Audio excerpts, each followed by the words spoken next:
I spent a lot of time architecting a deep learning model to trade S&P 500. I gave it 90 technical features, those deemed to be most important by the technical analysis community.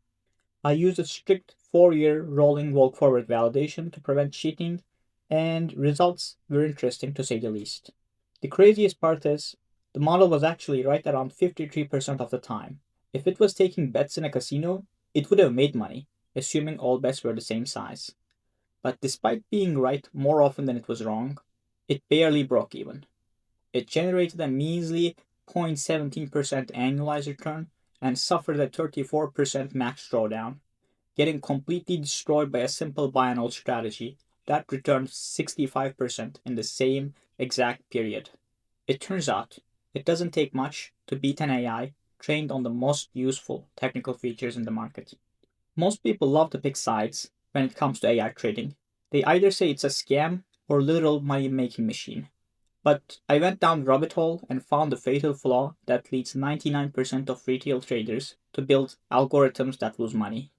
Today I'm going to show you the exact trap most people fall into and three architectural changes you actually need to make if you want to find real, profitable edge in the market. Let's look at the code. The goal was simple: predict whether the S&P 500 will go up or down tomorrow. I fed a neural network 90 technical features like 1 day, 5 day, 20-day returns, 1 day, 10 day, 50 day, 200 day MA, MACD, RSI, and volatility metrics, the stuff every YouTuber tells you to use. The model outputs a probability. If it is over 55% confident that we're gonna go up, we go long. If it is under 45, then we short. At first glance, the metrics didn't look terrible. It had a 53% accuracy rate with a 65% F1 score. But in quantitative finance and in most applications of computer science, top level metrics are designed to lie to you. They look pretty, but they can't spot silent bugs or regime collapses.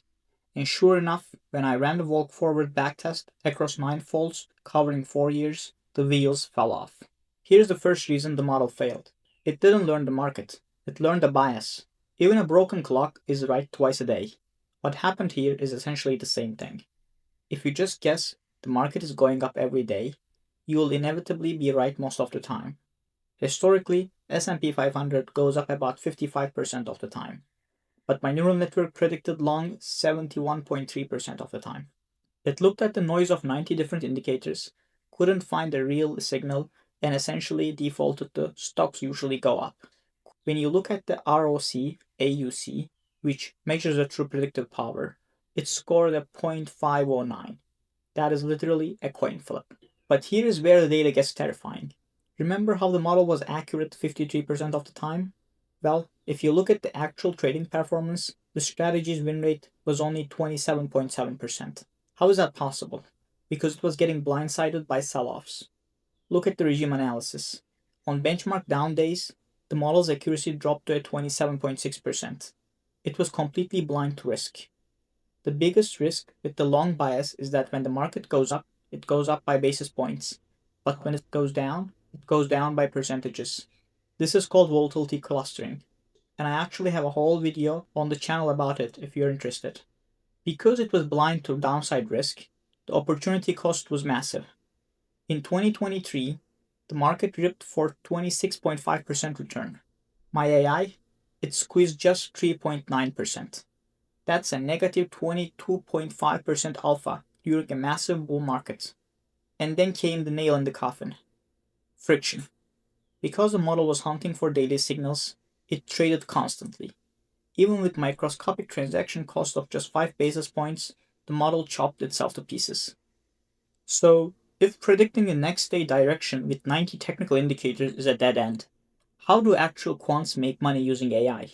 You have to change the game entirely. You don't just fix the model, you fix the data and the objective. Firstly, stop using lagging indicators. RSI and moving averages are looking in the rearview mirror. The market has already priced them in. MACD is even worse. It's a lagging indicator based on lagging indicators. Instead of price or price-derived metrics, you need structural data. What if instead of feeding model past prices, we fed it options market mechanics, market expectations, and implied volatility? Things like gamma, VANA, and charm exposure. If you can model how market makers are forced to hedge their books, you aren't predicting a coin flip. You are predicting liquidity flows. Step 2. Change the objective function. My neural net was optimized for classification accuracy, but the market doesn't pay you for being right. It pays you for asymmetric risk. You need to train your models to optimize for Sharpe ratio or Sortino ratio. The model with a 45% win rate that catches massive multi-day trends will vastly outperform a 53% accurate model that is just scalp pennies and misses 27% bull runs. Step 3. Widen the horizon. Signal to noise ratio on 1 day time frame is toxic. The edge is just too small for day trading. Unless you're a high frequency trading firm, shift your target to a multi-day window where you try to trade regimes or expected volatility instead of binary price direction.